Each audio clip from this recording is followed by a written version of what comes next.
You've gone after every marriage in the group, when meanwhile, you're the only one that's out spreading their legs outside of their marriage. I never spoke to you with disrespect. Learn how to speak to me with respect.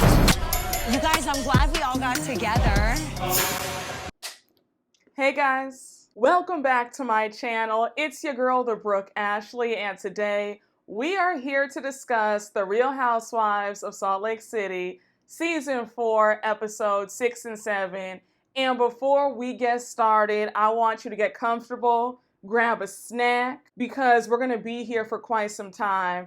And I want to give a quick disclaimer that if you happen to be a Monica fan, you might be upset with me in those comments, and that's okay. I'm fully prepared, because if I could get through Potomac Season 5, I can get through anything. But all I ask is that if you happen to be upset, if you happen to disagree with my thoughts about Miss Monica, just keep it respectful in the comments. We can agree to disagree in a loving manner, okay? But all in all, SLC is giving us a great season so far. 7 episodes in, and I am thoroughly entertained, giving what the other girls were supposed to have gave, in the words of the iconic Rolling Ray. But with all that being said, let's just jump right on into it, because you guys already know that we don't have a minute to spare. Now, we open up episode 6, and of course, it's the continuation of what happened in the last episode. Angie just found out the rumor that's supposedly going around about her husband, and so she confronts Meredith. So Angie says, well, the rumor is that you're spreading around that my husband is with other men. At this point, Meredith is like, girl, what? Like, I've never heard that rumor. I never spread that around. Like, what are you talking about? Of course, you have Whitney and Monica come around. They want to stir the pot. You have Whitney saying that Meredith was the one telling her this rumor in the airport. Meredith was like, girl, stop lying. Now, did anybody else roll their eyes when Angie said, you know what, Meredith? You want to talk about everybody else's marriages, but meanwhile, you're spreading your legs to everybody? I said, Angie, shut up. First of all, that's such a lazy read. And also, sis, Lisa Barlow already said that season 2. So let's come up with something else. Also, Angie, you look really dumb to go off of what Whitney and Monica are telling you. We all know Whitney's track record. Whitney is SLC's Ashley Darby. We know that all Whitney does is instigate, stir the pot, and lie, and omit what she said when it comes to rumors. Also, sis, I hate to jump ahead, but all throughout this episode, you kept saying that these rumors about Sean's sexuality have been circling around for over 30 years because he's a hairdresser. So if these rumors have been in your life for all this time, then why are you trying to pin Meredith and blame her? You've heard these rumors way before you got into this group. So your argument makes no sense. And it really gave me that Angie just wanted a moment. And you can always tell when a housewife is thirsty for some camera time and a storyline. Because Angie, you know, I know, all the rest of the viewers know that you are pulling this out of your ass. You want to have beef and a feud with Meredith, and it's obvious. Just say that. But you trying to act like, oh, she's spreading this rumor about me all because Whitney and Monica told you?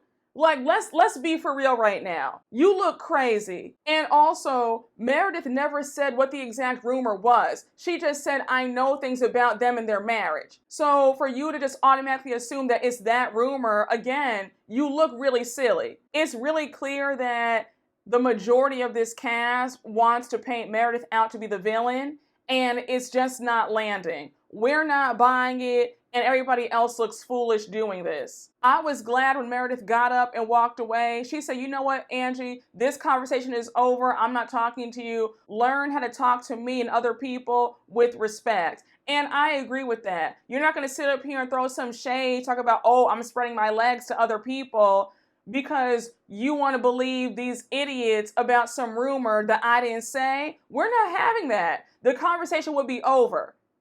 And Angie, you're lucky that Meredith has a lot of class and a lot of sense, because other folks would have cursed you out for that. And I was glad that she said, you know what, girl, I'm not even going to give you a moment. And Angie, you don't realize how thirsty you look when you got up to follow Meredith and you were like, no, Meredith, you will talk to me, you will look me in the eye. I just said, we're not doing this. If I tell you the conversation is over and I don't want you near me, do not come around me. I don't play that. Angie, you need to stop. And also, you have a bad habit of putting your hands on people and putting your fingers in their face. And Angie, I was so irritated when you brought up the whole rumor about Lisa Barlow with the BJs for the Utah Jazz tickets. I said, sweetheart, that was so last season. And you weren't even there for that first half of the season when that whole thing went down. And also, Meredith was not the one spreading that rumor. That was Angie Harrington and Whitney. And the way I was screaming, because the way Meredith's British accent jumps out every single time she gets mad at Angie. So at this point, everybody at the party is looking at Angie and Meredith going at it. And now you have Lisa asking Monica about the rumors. She's like, Monica, can you please tell me, what are you guys talking about right now? What are the rumors? I've never heard these rumors. What are they? So Monica tells Lisa the rumor, and of course Lisa's siding with Angie and everybody else, and she's like, I just can't believe that Meredith is doing this yet again. And it feels like Lisa wants to have an issue with Meredith, because if you guys are rebuilding your friendship, why do you want to believe the worst, that Meredith is going around spreading this rumor about Sean's sexuality? That's what baffled me.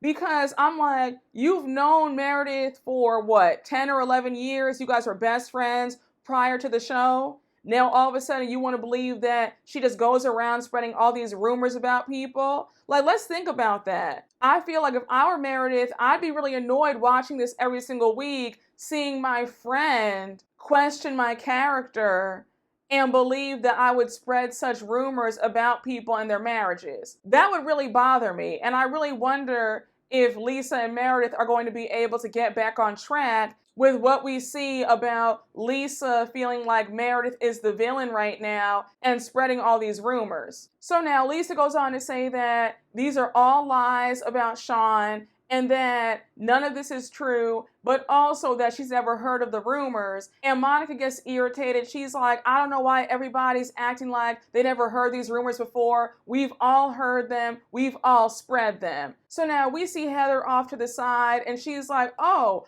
I've heard the rumors about Sean, but honestly in Utah, anytime they see a man who has a cardigan on, they're calling him gay. So a male hairdresser, are we surprised? Like, again, it's Utah. They're quick to call a man gay if he does the slightest thing. So it's not a surprise. So now we have Mary off to the side. Of course, Mary's irritated. She's ready to go. She's like, Lisa, is there food? I'm hungry. Can you have some food boxed up for me? Lisa's like, sure, Mary. I'm gonna have them make you a flatbread pizza to go. Now, this might be an unpopular opinion.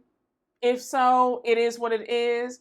But Mary really irritated me in this scene. I did not like the way she spoke to that waiter as she was waiting for her pizza. She's like, how long does it take to put a pizza in a to-go box? So now the waiter's like, oh, well, ma'am, I don't want to touch the pizza with my own fingers. So, you can put it in your to-go box. And she's just like, I don't want to do that. You can't do that. Like, you're being lazy. And I just said, Mary, at first I thought that your antics and your one-liners in the first few episodes were funny, but now it's wearing thin. I think that Mary's just rude and miserable. And I'm telling you right now, that waiter is better than me, because I would have told Mary off. Don't you ever talk to somebody in the service industry like that. Talk to people with respect. And it's very clear that Mary is used to snapping at people and being very nasty and being very short with people because she can, because she's a pastor and she grew up in an influential family. It's clear that she's just not used to speaking to people with respect, and especially people that she deems as lower than her status-wise. But I felt like, Mary, that waiter was nicer than me, because I probably would have cursed you out. Put the pizza in the damn to-go box and go home. I'm just so sick of her acting like somebody has to cater to her 24/7. It's getting really tired. And I also found her debut on Watch What Happens Live to be a complete flop.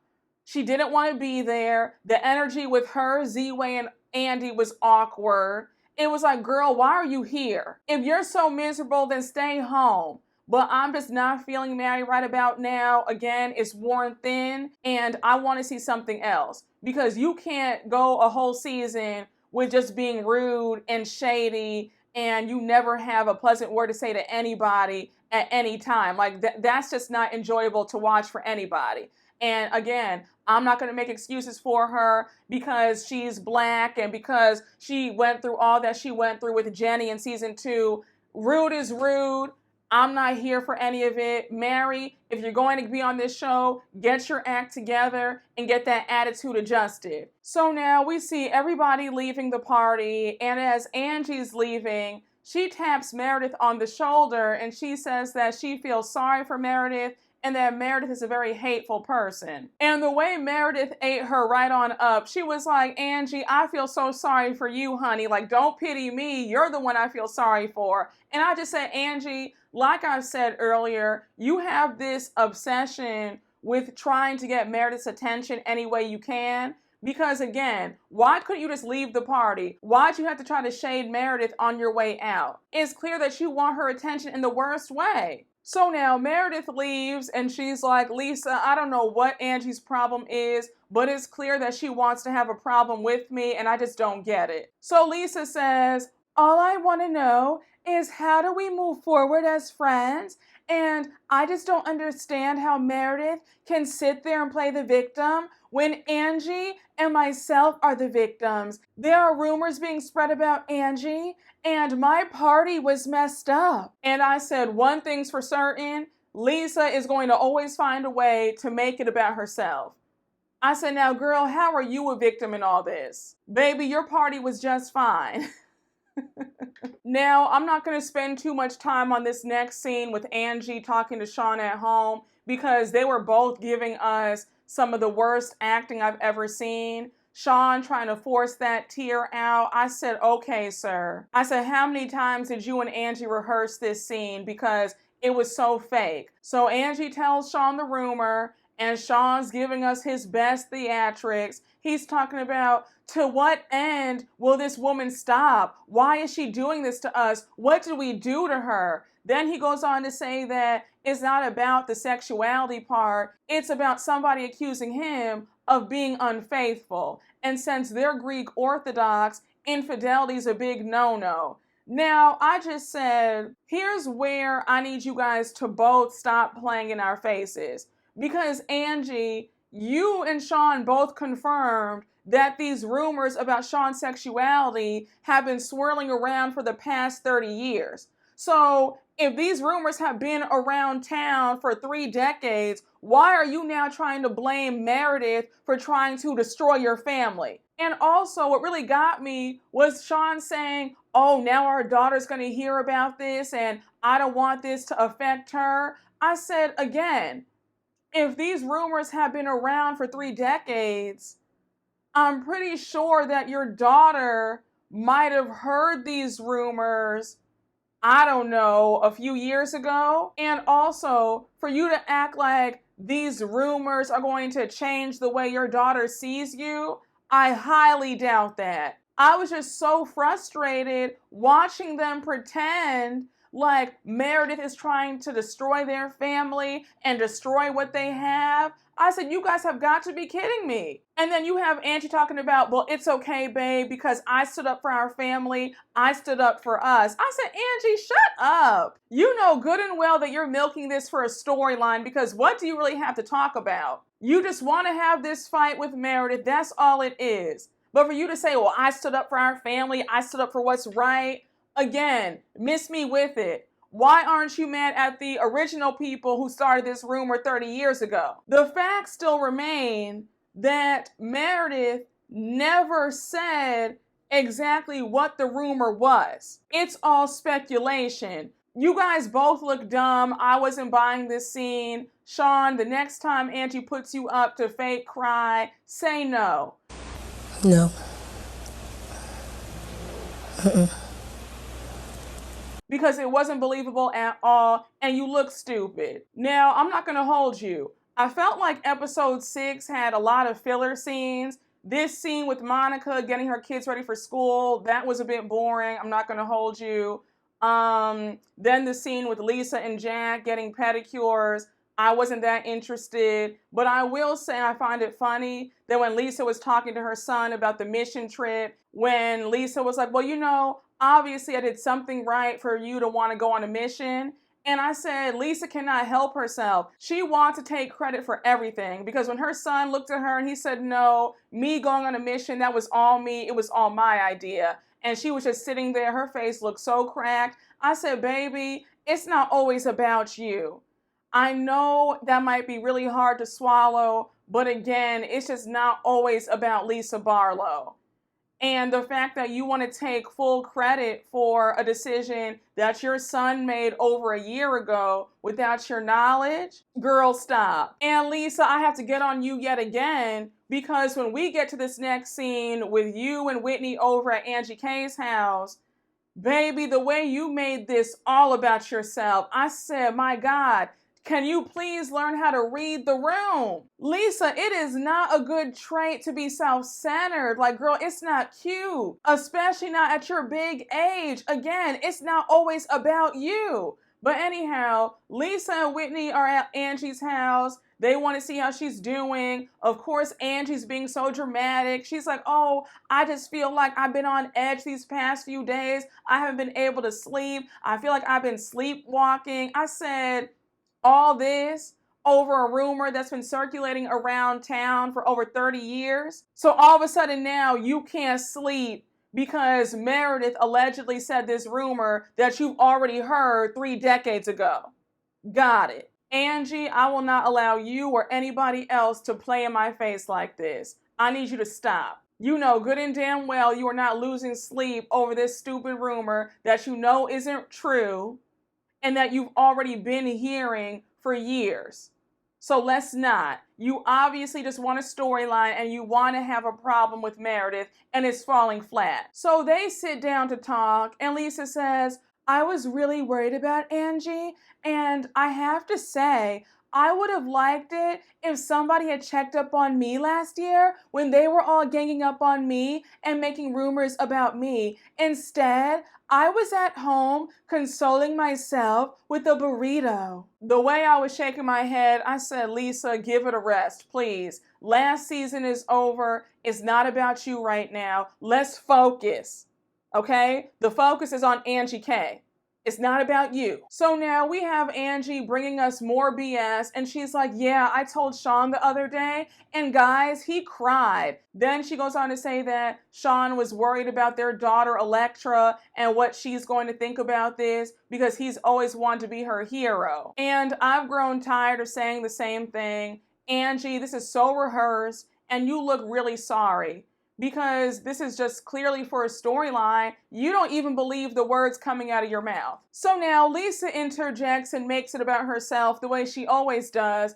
And she's like, you know what, Angie? I totally get it because you and Sean are like me and John. We do everything together. Like, I totally understand. And also, I'm in a really weird position because I'm trying to rebuild my relationship with Meredith, but then it's like, oh my gosh, pump the brakes because she's back at her old tricks again. And I can't remain silent. What she's doing to you is what she did to me last year. And once again, it's evident that Lisa does not really want to move forward with Meredith because the fact that you even believe that she would spread these kind of rumors around about anybody's husband is ridiculous. Second of all, what happened last year is because of Whitney. Now, am I saying that Meredith was completely blameless and innocent? No. Because she was petty as well last season. But the start of the rumors about the BJs for Utah Jazz tickets, that started with Whitney. Because she had allegedly heard that from Angie Harrington. Unless I'm forgetting some details, I clearly remember it being Whitney who started that whole conversation about the Utah Jazz tickets and Lisa was doing favors for them. And the audacity of Whitney to say, my advice to you, Angie, is to not feed into Meredith because look what happened to me last year. And I just said, Whitney, you will not sit up here and make yourself out to be the victim. Whitney is the biggest pot stirrer on this show. I just think it is so crazy to me how Whitney gets to ride off into the sunset scot-free when meanwhile back at the ranch, she starts all the mess. She's always gossiping about somebody, talking about somebody, then she'll twist up what you said and leave out what she said. She does it constantly. How dare you say don't feed into Meredith? Girl, the only person who's not to be trusted is you. You're the one who's always behind all the mess all the time. So now Lisa brings up Monica. She's like, and I have to ask, why is Monica involved in all this? Why is she saying so much?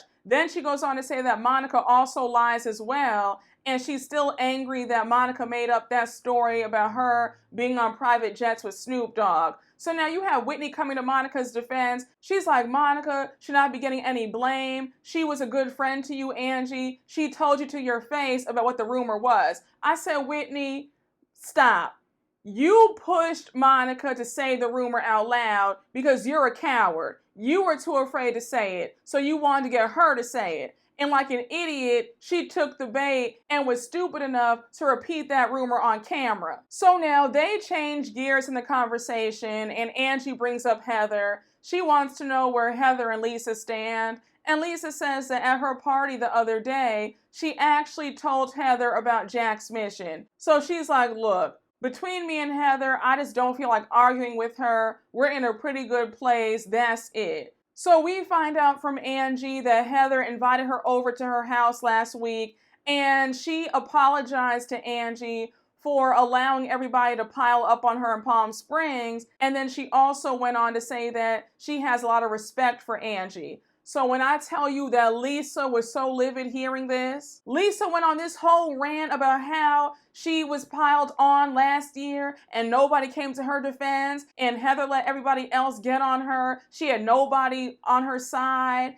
and she wants an apology from Heather. And I was confused hearing this because I said, now Lisa, the way you paid Heather dust all these seasons and made it clear that you did not think that Heather was on your level, I'm so surprised that you actually care about what Heather thinks about you. Who knew that Lisa was craving this big apology from Heather? I was really surprised to hear that. I just said, okay, girl, I guess.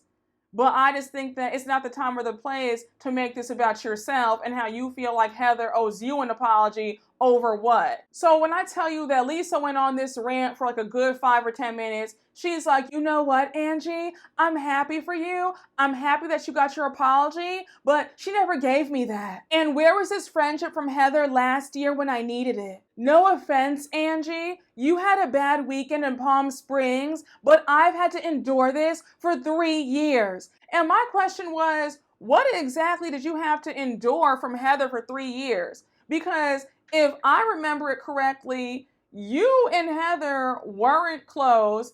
Heather was the one who was dying to be your friend, and you could take her or leave her.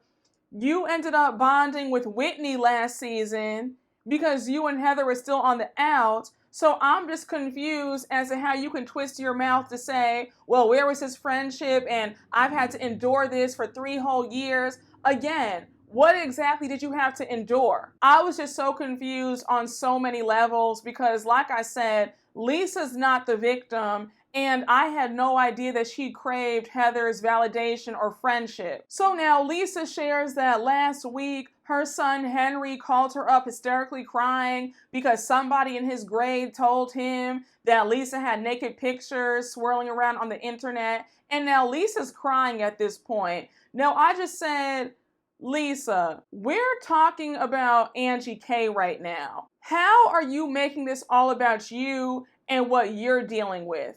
I thought that it was in such poor taste, and I felt like Lisa was just saying anything at this point to get some sympathy. I think that Lisa is very self-absorbed, and if it's not about her, she gets bored very easily. And that's no shade, it's just me calling it how I see it. I know quite a few people like Lisa. They can never let you have your moment, whether it's a happy moment or a sad moment. whatever you've been through, they've been through it 10 times worse. When you do have some good news, they're trying to one-up you. If you got a brand new Porsche, they got a fully loaded Bentley. If you went to the south of France, they went to the south of France for 3 weeks. You know, like they just always have to find a way to make it about themselves and somehow top you in the conversation. And it's really aggravating.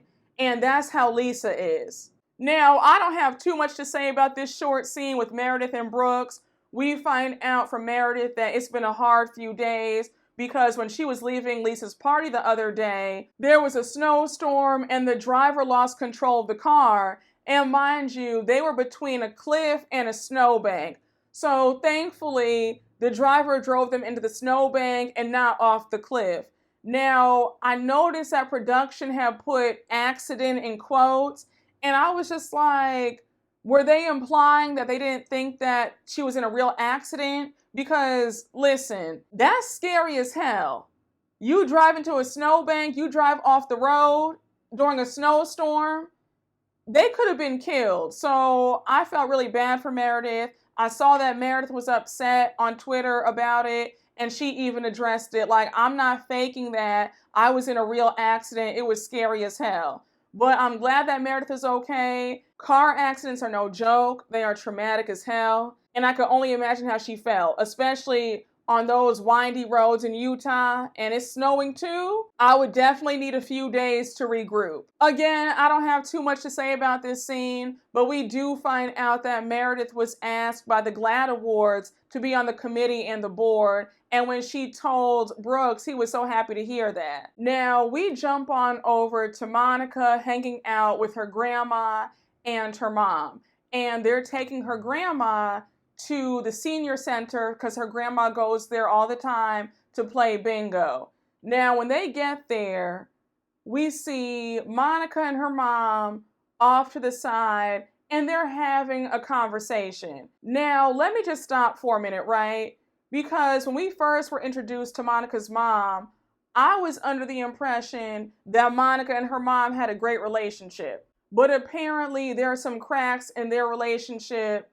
And we even noticed that earlier on in this episode, in that short scene where Monica said that her mom was always moving around. She always wanted to find a better place, a bigger house, and she never felt like she was grounded. And she has resentment towards her mom for that. So that right there had me like, okay, so you and your mom aren't that close then? So anyhow, they sit down and they're talking. Monica's mom says that she went out on a date with this guy who's 2 years younger. Things were going well, but the guy ghosted her. So Monica's like, why did he ghost you, Mom? What did you do? So we find out that this guy invited her out for a weekend away. And Monica's mom said, I just want you to know that there's not going to be any sex because I don't believe in sex before marriage. I'm celibate. So Monica's confused. She's like, Mom, this makes no sense. You're no longer Mormon. You're not in the church anymore. So why are you still trying to follow the doctrine? Like, girl, it doesn't make any sense. And I was a bit confused too, but I just said, look, if that's what she wants to do, who am I to judge? But I was scratching my head like, so you left the church and you don't follow, but I guess you're still upholding no sex before marriage? Again, if that's what she wants to do, great. But I was confused right along with Monica. So Monica says that even though her mom left the church, it seems like her mom still feels better following the doctrine for some reason. And now Monica's mom starts asking her if Monica still considers herself Mormon. And Monica's like, you know what, Mom? It's complicated. I still struggle with it. I really don't know. Now, here's where things got a bit strange. And here's where I will side with Monica because, again, I was confused. Monica's mom says that Monica should raise the girls up in the religion because they need Jesus, scripture, and prayer. And Monica needs to be the head of the household and the faith leader.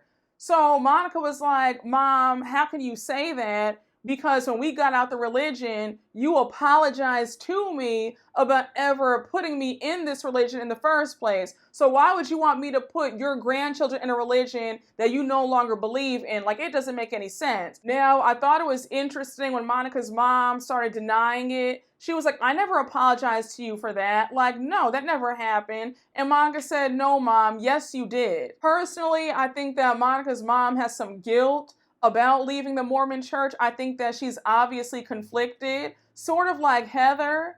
And I think that she might feel bad for leaving the church. And because she probably can't go back into the religion, I think she wants her grandkids to go back in. I don't know. I feel like she thinks, well, if they go back in, then by extension, I'll be back in the church. I don't know. Maybe I could be wrong. That's just my theory. But I do find it strange that you would want your grandchildren to be raised up in a religion that you left and don't believe in, but you still sort of believe. It's like Monica's mom has 1 foot in and 1 foot out. So at this point, they're both going back and forth. Monica's mother is like, look, be the spiritual leader for your family. The girls need prayer. They need scripture. So now Monica says, girl, stop, because I did all that, and guess who still got knocked up at 19? I did. I don't know what it is about Monica and her mom, but I feel like their conversations go from 0 to 100.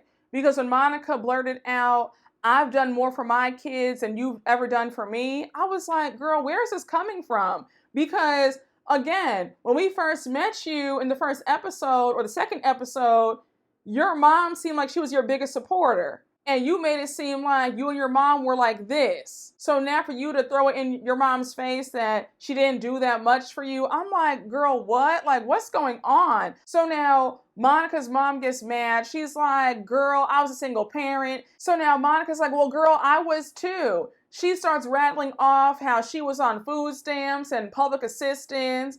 And I just said, again, how did we get here? So now Monica's mom goes on to say that they need boundaries and she's still her mother. And Monica says, girl, we do need boundaries because I don't like the way you always walk into my house unannounced. What if I'm having sex with somebody on the couch? And her mother was like, girl, if that's the case, then just lock your door.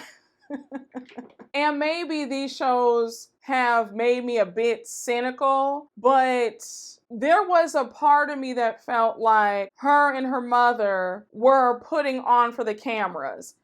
This scene didn't feel authentic to me. I don't know why. I just felt like you guys obviously wanted to have a moment at this senior center. Because I'll be honest, I thought this scene was a filler scene.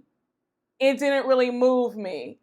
I wasn't too entertained by it. So it just felt like, what can we do to make this scene edgy and interesting? Let's start having a pissing contest about who was the better mom, and let's start arguing about the past. That's what it gave to me. I could be wrong, but I just wasn't buying this scene for some reason. So anyhow, Monica goes on to say that when her and her mom were on the phone the other day and they got into a heated argument, her mom thought that she hung up the phone, but she didn't. And Monica heard her mom calling her a piece of shit and saying that she can't stand her. And Monica's like, I don't care how mad I get at my daughters, I would never say that about any one of them. Like, you can't say that about your own child. So her mom is laughing and then she apologizes. And Monica notes that it's not the first time that that's happened. Now, if you guys have all these issues, might I suggest some counseling or some therapy? Because you obviously have some lingering resentment towards your mom and your relationship isn't where it should be. And it was so funny because the grandma wasn't having it. She was like, Monica, watch your mouth. Don't bring all that cursing and all that nasty language into this bingo hall. Like, don't embarrass me down to bingo. But I will say this one thing in defense of Monica. I think the mom shouldn't have pushed it in regards to her daughters joining the religion. I think she should have kept her mouth shut about that, because I think the conversation could have gone smoothly had she just not brought that up. So now we get to the last scene of the episode and we see Heather and Whitney hanging out and they're going skiing.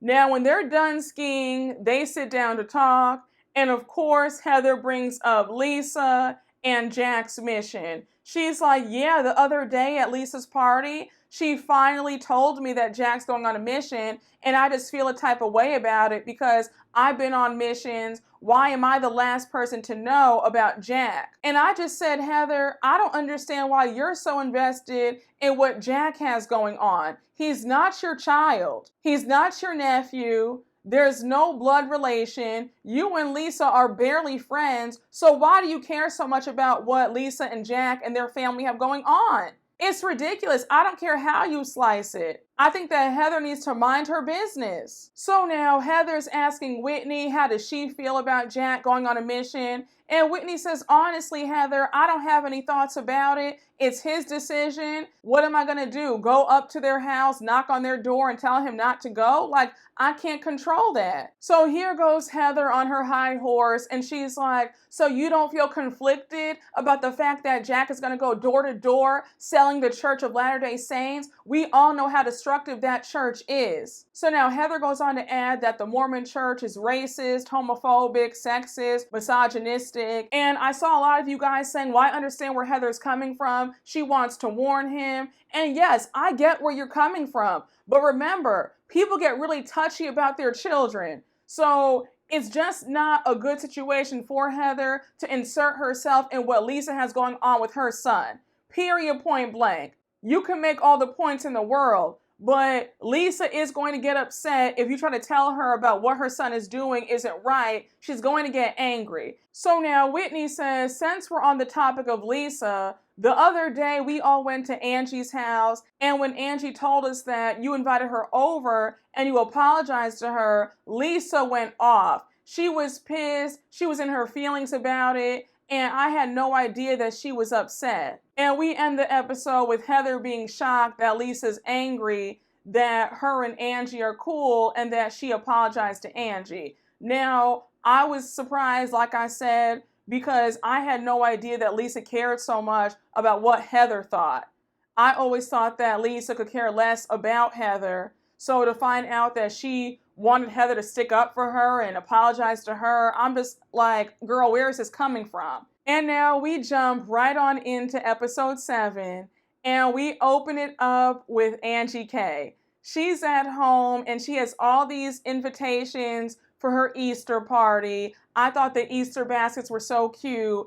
And she has the Easter bunny come to her house, and the Easter bunny is going to be delivering the invitations to all the ladies. And I thought it was so cute when the Easter bunny rolled up on all the women. He rolled up on Whitney. Whitney was like, oh my gosh, like, what's going on? Then you see the Easter bunny going to Mary. Mary's in the car. She rolled down her window like, okay.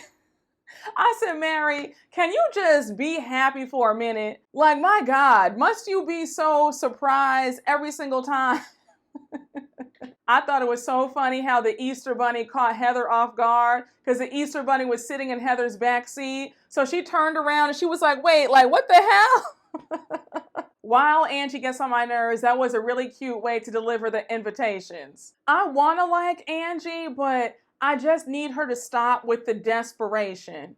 Because I think without that, she could make a pretty good housewife. I just want her to be herself and stop trying so hard. So now we jump over to Whitney and Justin having a date night.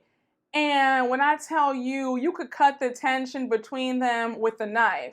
So they toast to their first date night of the year. And they're both like, that's really sad when you think about it. And I said, it's your first date night in all these months? So Whitney's asking Justin how his new job is going. He says that it's going well. He likes it a lot, but he's still trying to get in the swing of things. Remember that he was out of work for over a year. But Justin goes on to say that he's a bit overwhelmed, just trying to balance everything. The minute he said that, Whitney was like, oh, really? You feel overwhelmed? How so? So Whitney calls him out about the other day. She's like, I was making breakfast for the kids and I have the kids fighting. I'm trying to make bacon and prepare their lunches. and Justin sits down on the couch watching TV, and he's on his phone scrolling through Instagram. So she says that on top of that, the dog peed on the couch, so she's trying to break up her kids arguing,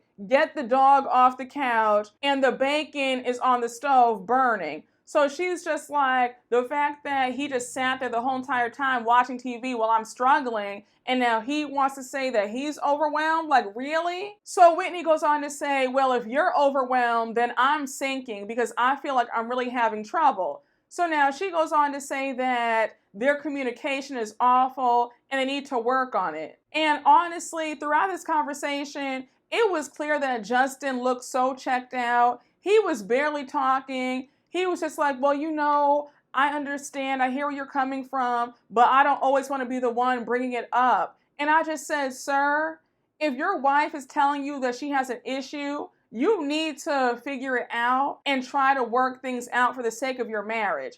Saying, well, I don't want to bring it up all the time, like, you sound really dumb. And again, I'm not going to hold you guys, but I just would not be surprised if later on we find out that they're getting a divorce, because neither one of them looked happy. Then we find out that their sex life is struggling. And Whitney's like, well, when it comes to women, women need the emotional connection in order to open up for sex. And I'm not getting that, so it's not happening. So now we find out that Justin has not been wearing his wedding ring. His wedding ring has been in the dresser. And she goes on to say that she took her wedding ring off too. And every time they have issues, she's affected. Honestly, I feel like Justin's ready for something new. And I also feel like Whitney has checked out and she's getting tired of him as well, because they both look like they were over it. And I just said that would be a problem. We get into an argument and all of a sudden you take your ring off. Like, excuse me? I don't know. I just don't feel like they're happy. I feel like she's outgrown him. He's tired of her. He wants somebody fresh and new. She probably wants somebody her own age, so I get it. I have to say, I had to watch this scene a few times because I found it hard to concentrate, because that steak that they had looked delicious. My mouth was watering. So now we jump over to Lisa and Angie, and they are at a candle making class. Now, let me just stop for a minute because I love a good candle. Give me a Jo Malone or a Diptyque candle, all right? Chef's kiss. So I said, let me look up some candle making classes because I would love to do that. So anyhow, as they're picking out scents, they're talking about all the ladies. And of course, they bring up Angie K's Easter party. So Lisa wants to know who Angie invited to her Easter party. And Angie says, well, Heather, Whitney, Monica. And I was thinking about Meredith, but I don't think so, so no. And I just said, you do know that Meredith is not pressed and she wouldn't even attend your Easter party anyway. So girl, the joke is truly on you because nobody's bothered by not being invited. Meredith really lives rent-free in Angie K's brain because I feel like in every single scene, Angie's always talking about her. So Lisa says, yeah, I understand. I'm trying to rebuild with Meredith, but we do have to set boundaries. And the fact that she alluded that she knew the rumors, I totally understand. But again, Lisa, you sound foolish saying that because at the end of the day, nobody knows exactly what Meredith knows about Angie and Sean. So now Lisa brings up Monica and she feels like Monica is not to be trusted. And she was irritated with her because of the fact that Monica kept saying that Sean has all these boyfriends. She goes on to say that Monica's a liar, and the fact that Monica would even spread and repeat those rumors out loud about her friend's husband, it just isn't right. And I feel the same way. I felt like Monica was saying that for some camera time and to be petty, because if Angie is your good friend, why would you be so eager to repeat a rumor like that on camera? And I don't care how anybody feels about this, but I feel like Monica flipped on Angie very quickly Because in the first episode, we heard all about how they were good friends. They had met through Jen Shah. And by episode 3 and 4, we saw Monica completely turn on Angie, and I didn't like that. So Lisa's like, again, I'm just not sure why you would invite Monica, because Monica is not somebody that I would invite to celebrate my savior's resurrection. So Angie goes on to say that her and Monica were duped by Jen, and that's how they connected. But now she's starting to feel a way about Monica as well. And she feels like if Monica were her friend, she would have handled this a bit differently. And I agree. Honestly, if Monica were smart, she would have said, you know what, Whitney, since you want this rumor to get out, why don't you say it? Why don't you tell Angie? I'm not going to take part in this. That's my friend. That's what I would have done. In all seriousness, though, I don't think that you can maintain a real friendship on reality TV. I think that there's so much strategy that's involved. People are always plotting on somebody for a storyline, for more money, for more access. So I just feel like in this sort of scenario, you truly can't have a real friend in this. And that's really sad. But I think that it's a rare occurrence if it does happen. But I just feel like you have too many Monicas, too many Angies, too many Lisas, and too many Whitneys who want that top spot on this show. They want to be that girl. And again, there's really no room for friendship when you're vying for the top spot. Now, this next scene had me completely speechless with Mary and her son. And Mary's asking him outright if he's married. And I'm not going to hold you guys. I was getting really irritated because he was not trying to answer the question. So he's like, well, I don't know. And she's like, what do you mean you don't know? It's a yes or no question. Are you married or not? So we find out that he is married. Him and his girlfriend snuck off to the courthouse behind Mary's back and got married. And I just said, how are you married and still living with your mother? How does that work? Isn't he only like 19 or 20 years old? And what really took me out was the fact that he's been married for a whole year. I'm just like, what is going on? And it was so wild to me when Mary said, well, I mean, we have separate wings in the house, so I don't even see them. I was just like, Mary, seriously, what's going on? And it's no shade. And I also want to know, does Mary's son have a job, or is he just living off of the allowance that he gets from Mary and Robert Sr.? Because Mary even said he doesn't even know how hard marriage is, and he needs to man up because he's not going to be living off of me. And I said, well, girl, if that's the case, then you might have to kick him out the house and tell him to get a job. Because otherwise, him and his wife are going to be living off of you for the rest of your life. And I really screamed at the next scene with Mary when she had Meredith over. And she was like, Meredith, I just found out that Rob is married. And Meredith was like, wait, what? You mean Rob Jr., right? Like, not senior. And she's like, yeah, my son. So now she goes on to say that everybody else knew except for her, and she can't talk about it. So she's like, let's just change the subject. And just a quick side note, for Mary to be so critical of everybody else, I find it really interesting that her house is dated, because you have that green carpet in the living room. Then I feel like her kitchen is dated. I just feel like, Miss Mamas, you have a lot to say about everybody else, when meanwhile your home could use a makeover and a full-blown renovation. So now they change gears in the conversation, and Meredith is asking Mary how she's been. She's like, I feel like you've been keeping to yourself. I don't see you as much. And Mary says, yeah, I have been keeping to myself. It gets a bit monotonous, giving people chances, and they still don't want to grow. I'm tired. So now Mary says, especially at Lisa's event, it's like everybody needs to have some class about themselves. And I said, now Mary, while that's true, we need to also get you together because you're also rude as well. Don't act like you're so classy and elegant when you're being nasty to the wait staff. So again, sis, this applies to you as well. You're not exempt.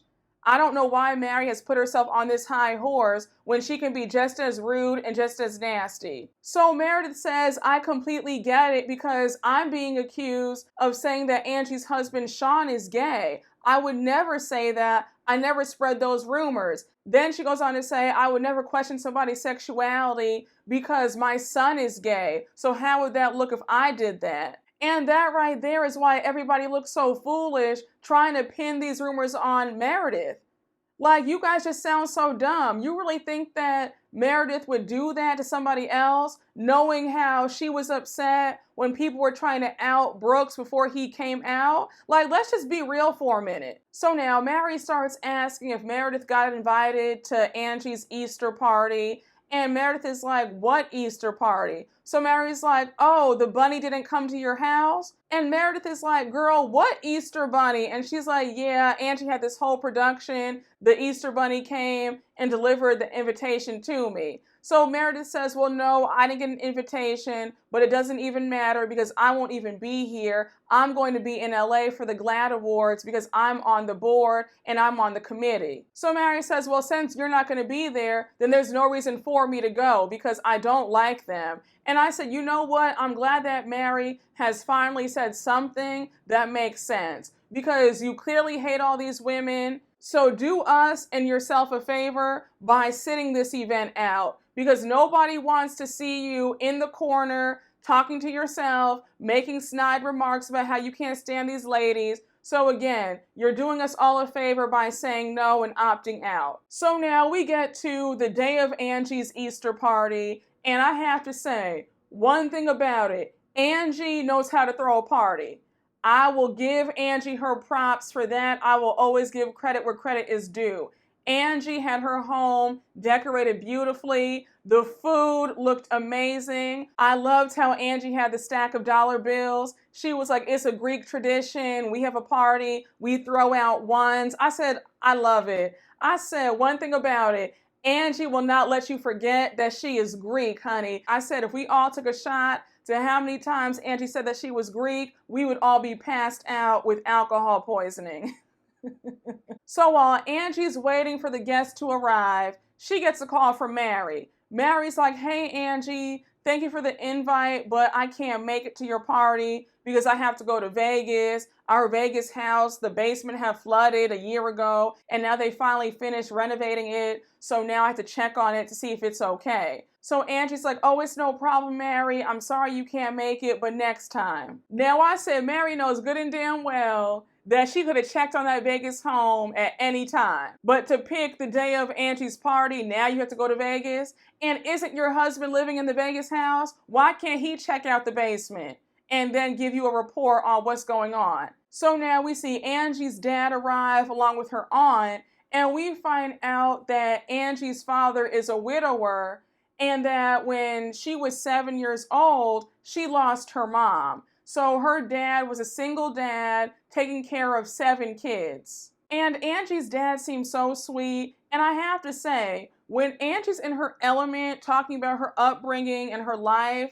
that's what I want to see. I don't like all this fake stuff. You're trying to pick fights with somebody about a fake rumor. Like, it just gives thirsty and desperate. I want Angie to keep giving us authenticity, not all this phoniness and desperation for a storyline. So now we see Lisa and her family arrive, Heather arrives, and we have Monica and her girls there, along with her mom, Linda. Now, I thought it was cute when Linda was flirting with Angie's dad. I said, go ahead, sis. And I don't know why Monica was in a pissy mood. She was like, absolutely not. Like, no, that's not happening. And I said, girl, why are you hating on your mom? You should be happy if your mom is out there dating and having a good time.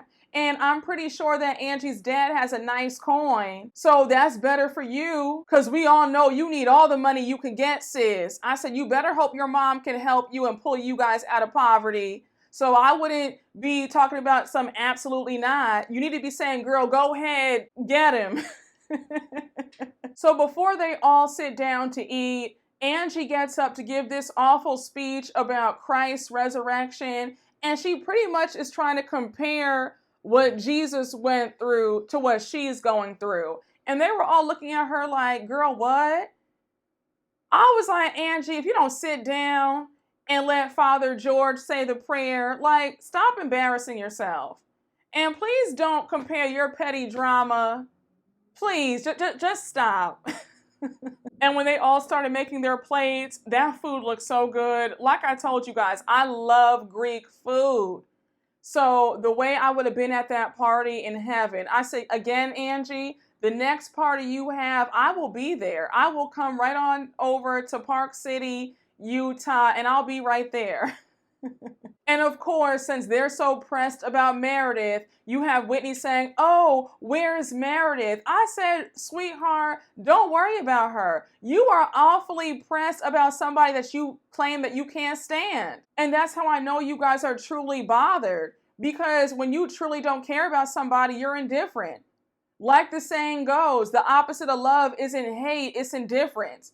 So the fact that you still talk about Meredith every chance you get, it shows that she lives rent-free in your brains. So I loved how production showed Meredith in LA at the GLAAD Awards with her son and her husband, and she was having a good time. She was not worried about y'all in the least. I said, you're talking about her, but meanwhile, she's at an awards ceremony in Los Angeles, living her best life. And what are you doing? So as everybody's eating, the party's going on, we see Heather pull Lisa to the side, and she's like, "Hey, Lisa, Whitney told me the other day that you were upset that I invited Angie over to my house. I had no idea you still had bad feelings lingering."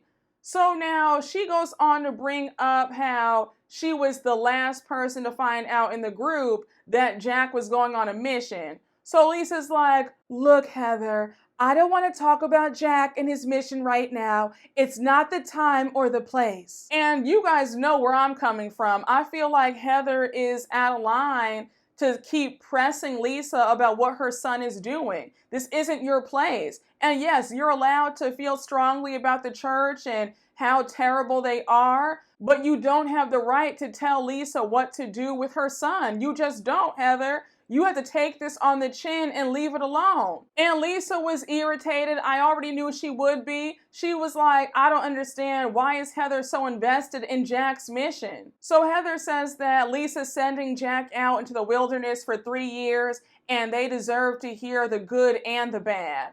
And I already knew when Heather said that, Lisa was going to be defensive. So Lisa's like, "Look, Heather, your experiences with the church are not our experiences. Just drop it." And I said, again, Heather, when it comes to people and their children, you need to tread lightly. I understand that you're coming from a genuine and caring place, but I don't think that Lisa is going to listen to you, especially since her son has made up his mind and he is going on the mission. So whatever you say, it's not going to change that. Also, I feel like Lisa feels like you're low-key trying to down her parenting. And I think because of that, she does not want to listen to what you have to say, and she's going to tune you out. So Lisa says, "Look, Heather, honestly speaking, I feel like you don't know where you are right now. You feel lost, and I feel like you still want to be a part of the Mormon church, and this is your way of doing that." So Heather agrees that yes, it is a part of her. She grew up in this. Her whole family's been Mormon. It's in her blood. But she goes on to say that she would never try to undermine Lisa's parenting or try to sabotage or hurt her son, but she is concerned. And I said, again, I understand that, Heather, but you still need to tread lightly and just drop this whole subject, because you are coming across as overly invested and a bit crazy. Because why are you this concerned about what Lisa has going on with her son? So Lisa says, "Look, you wrote a book about being a bad Mormon, and I'm focused on my kid being a good Mormon, okay? So let's just drop the conversation right now, and let's just be friends, and no arguing, okay? I'm done. We're friends, we're good, and this conversation is over. This is off the table, and I don't want to be judged about how I do things." Now, I saw a few people on Twitter express that they feel like Lisa's defensive and upset with Heather because Heather is low-key pointing out that Lisa's not a good Mormon, and they think that Lisa feels a bit embarrassed about that. And while that might be so, my point still remains that at the end of the day, this isn't Heather's business, and she shouldn't be concerning herself with what Lisa's doing with her son and what her son chooses to do. So while you could say what you want about, oh, well, Lisa's being defensive for no reason and Heather has great points, again, that might be true, but at the very end of the day, it's just not Heather's place. And Heather needs to respect Lisa and her boundaries and drop this subject. So now at this point, we see Angie pull Monica over to the side.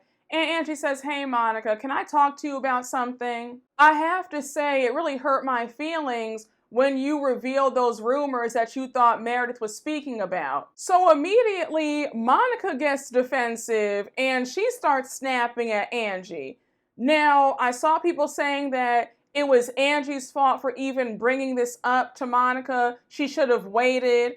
But my whole thing was this. Angie came to Monica in a respectful manner. She didn't yell at Monica. She was calm, even-tempered, and I felt like Monica was out of line to immediately snap at Angie. Because like I said, Angie came to Monica very respectful, in a calm manner. Her voice wasn't raised. She wasn't nasty. She just said, hey girl, that hurt my feelings when you did that. I didn't appreciate that. So Monica says, so you're angry that I told you right away? I had your back. And by the way, I don't even believe the rumors. So now Angie's like, well, if you didn't believe the rumors, then why did you repeat them? And now you have Monica saying she repeated them because Whitney asked her. Now, Monica, let me stop you right here. That's a bogus excuse. You keep saying that all these ladies have heard this rumor and they've repeated it themselves and spread it around town. So if that's the case, then why would you repeat it just because Whitney asked? Because what you've been saying implies that Whitney already knew this rumor.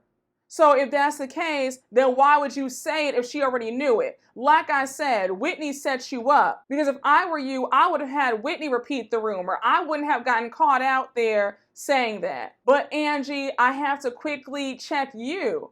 Because now you want to have all this self-reflection after you sat up there at Lisa's party accusing Meredith of saying that about your husband. Now you want to say, well, how do you know it was Meredith who said that?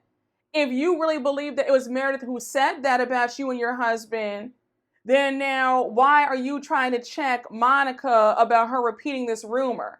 You get what I'm saying? I just feel like they're both full of it. And that's how I know that Angie is only milking this for a storyline, because Angie knows in her heart that Meredith is not behind these stupid rumors and that she's heard these rumors for 3 decades. So you look dumb trying to blame Meredith anyway.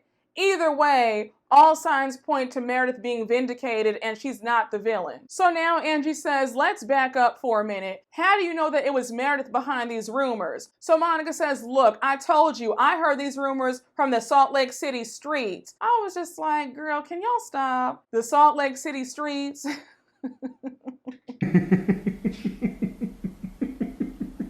Then Monica goes on to add that she heard these rumors way before she met Meredith, and they've been circulating in the streets for years. So Angie says, well, if that's the case, then why pin this on Meredith? Then she goes on to say that Monica's out here repeating stuff that she doesn't even know. So now Angie goes on to add that she wishes that Monica had pulled her to the side and told her this privately and not gone off and told other people. So here's where things really go left. Angie says, look, Monica, I've heard things about you as well, but I never even repeated them. And now you have Monica screaming. She's like, girl, I'm divorced, check. I had an affair, check. I stand 10 toes down on it. If you tell me that you heard something about me, I'm not going to be like, oh, how dare you? Then she says that the difference between her and Angie is that she'll tell you face to face. So now Monica says that Angie should be hating other people and not her. So Angie says, look, Monica, I don't hate you at all. I just don't know where I stand with you. Now, let me just say, I feel like Angie had a valid point, because I thought it was really weird at how quickly Monica flipped on Angie when they were in Palm Springs. I feel like, yes, Monica does bring an entertainment factor to this franchise, but I'm not going to sit up here and deny the fact that Monica is thirsty for a moment. She wants this snowflake badly, and that's no shade. I get it. Those Bravo checks are nice, and I know she needs every single coin, but there's just a way to do things, and she does appear to be thirsty.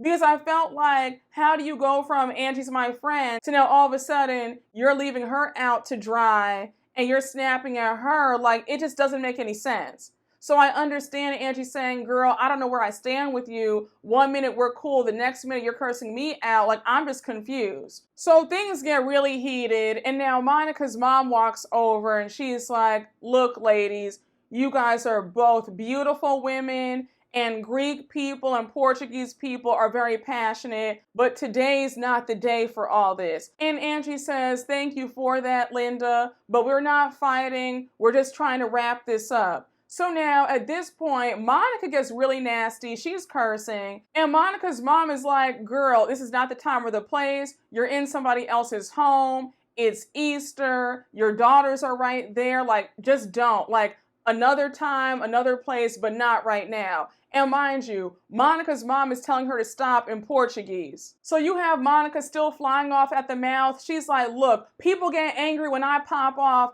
And I just said, baby, not in somebody else's home. And I saw folks getting mad at Monica's mom saying that she started the whole thing. Now listen, I'm fair. I will call it how I see it. In this case, I didn't think that Monica's mom did anything wrong. She was just trying to help her daughter not make an ass of herself. It wasn't like her mom yelled at her or cursed her out. She just said, hey girl, just not right now. Don't do this here. Your daughters are right there. Take a breather, calm down, not in somebody else's home. That's not bad to me. And y'all know me, I'm mouthy. I'm not somebody who's gonna sit up there and take it just because that's my parent. Like, I have a mouth on me. Okay, and when I'm saying that I was on Monica's mom's side, you know that that's saying something.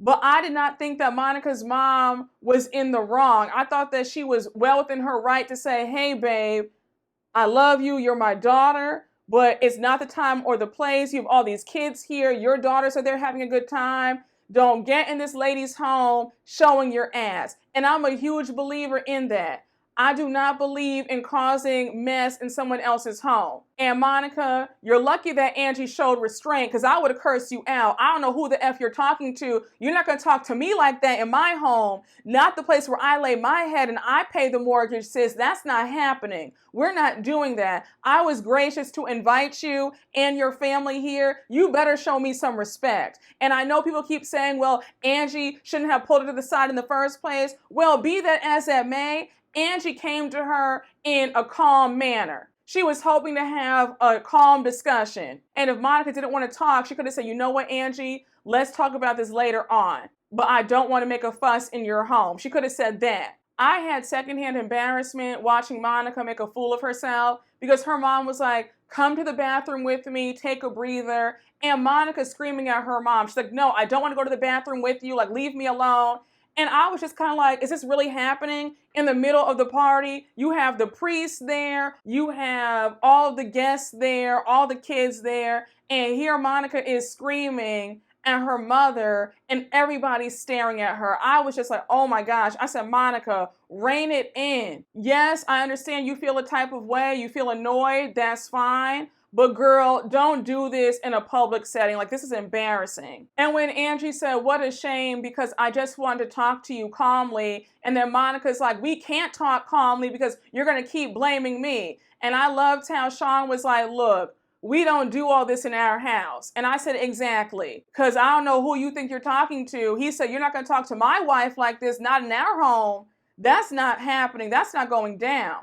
I'm here for it. I just feel like your home is your sanctuary. It is your safe place. And you cannot invite everybody over into your safe place. And if you do invite folks over to your home, they need to respect you, period, point blank. I just felt like, again, Monica was out of line.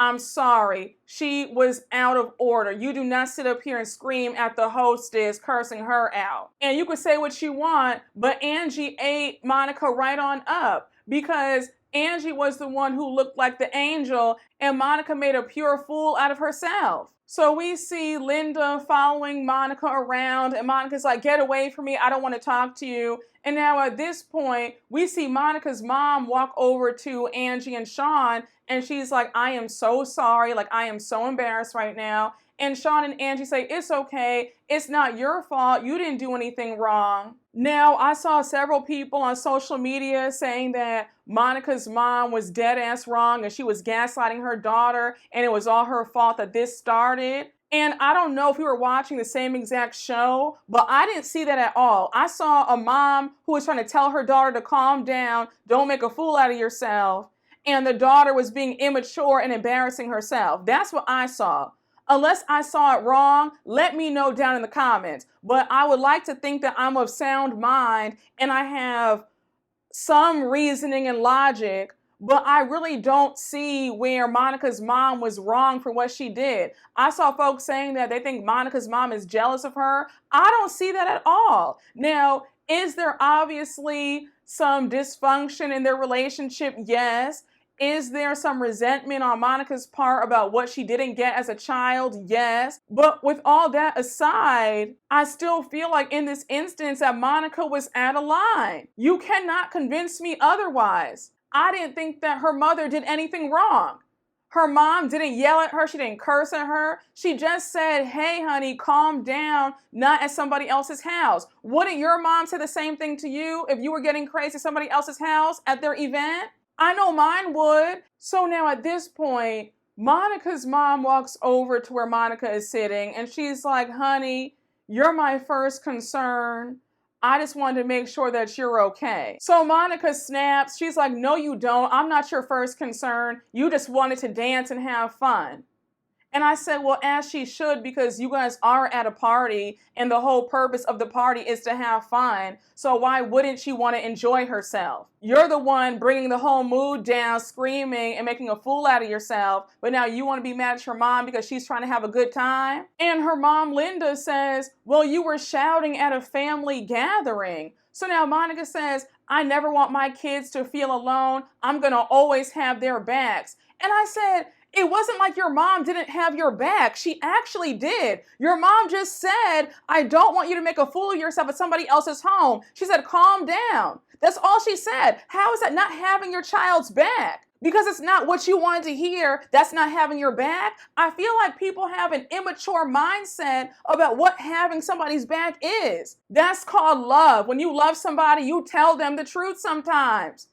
It can't always be flowery. And I feel like her mom was actually gentle with how she said it.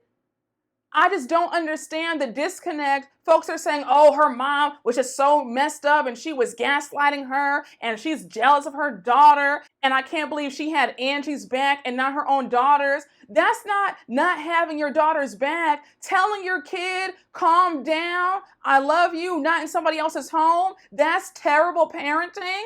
That's your parent not having your back. I was just shocked. I said, what is going on? I was confused. Y'all, again, if I watched the wrong episode, if I missed something, then let me know down in the comments. But I rewatched this episode twice. I have my notes right here. I know what I saw. I know what I wrote down. I know I'm not going crazy. Yes, I'm not denying that there might be some tension in their relationship. But in this moment, right now, I do not see where Linda was wrong for saying, Monica, calm down, not in somebody else's house. So I want to ask all you guys who are on Monica's side, if you showed your ass at somebody else's home and your mom was right there, right? You're telling me that you'd be angry at your mom if she said, hey, babe, not right now, not here, calm down, take a breather, take a walk, but let's not do this here. That's bad parenting? I just have to know. I'm not a parent as of yet, but I would like to know, is that considered being a bad mom or a jealous mom or a hateful mom because you say to your kid, hey, honey, calm down. I don't want you to regret this in the morning and show your ass and embarrass yourself. That's so bad to say? If it is, let me know.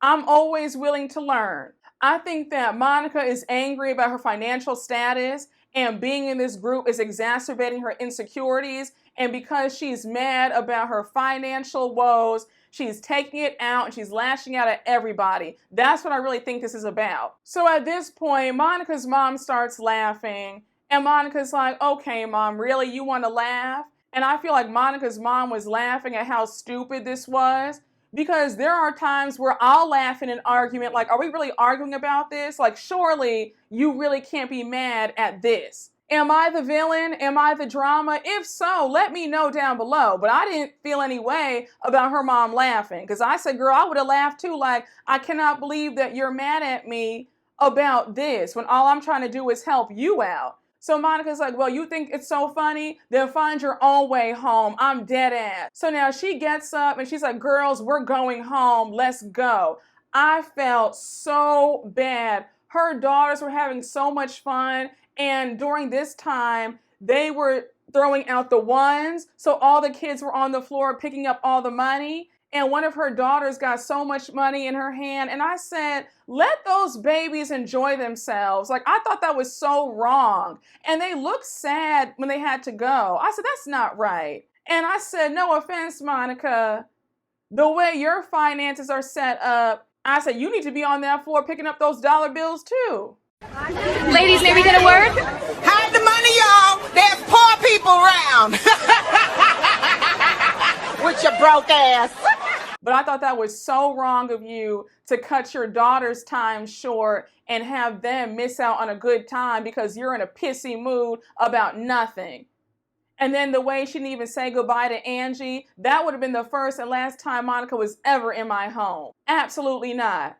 And the fact that she just left her mom there, I just said, girl, you look so crazy. I was done. I said again, it's one thing if I felt like her mom was evil or abusive or this, that, and the third, but I didn't feel like her mom did anything wrong. And for her to say, well, Mom, find your own way home, I'm dead ass, bye. I just said, girl, bye. If I were her mom, I would not speak to her for quite some time. I was in shock. I was in true shock. And I see on Twitter, Monica's claiming that she was pushed down the flight of steps at Angie's house and she's showing all these bruises and scars. I said, now if that happened, wouldn't the cameras have shown that? Then I see Angie saying that Monica threw a shoe at the party. Again, a hot, raggedy mess. But I was not here for Miss Monica. I think that she is all the way in the wrong, and I'm siding with her mother. And also, I'm all about a united front. I would never let anybody think that there are cracks between me and my mom. So I don't care if my mom did piss me off in public. Me and her will go at it in private. But in public, it's all smiles. That's my girl. So I would never even do that to my mom. Talk about, oh, girl, find your own way home. I can't stand you. Not in public. Now in private, we can have it out. We can yell and scream, whatever. But in public, it is a united front. I'm never going to embarrass my mom. She'll never embarrass me in public, because that's what family does. So I feel like you're in violation for even embarrassing your mother like that in public, cursing at her and telling her, well, find your own way home. Like, girl, you're just out of line. Again, y'all, we can talk about it down below, but I couldn't believe it. I thought that Monica was just out of order, and I was irritated. And for Monica to say that this is triggering to her because she feels like little Monica when things like this happen. Then she said that it's sad how she feels like she wishes she had a different mom sometimes. I said, you want a different mom all because your mom just said, calm down, not in this lady's house? So you're that angry at your mom about her trying to calm you down. I don't think that Monica is wrapped too tight, and I feel like she's immature and she wants to blame everybody but herself for her actions. I think that the combination of the divorce and the financial issues and her being the broke one in this group are all getting to her, and she wants to lash out, and now she wants to blame her mom. But that's where the episode ends. That was my double recap, and I am fully prepared to battle it out in those comments, y'all, because Monica had me done. And like I said earlier, she is officially in the Gina files. And I don't know if she'll ever get out. But I think that Monica is thirsty and desperate for a moment with a bad attitude. But y'all, I hope you guys enjoyed. Thank you so much for watching. And you already know what to do. Please make sure to like, comment, and subscribe, and I will see you all later. Bye.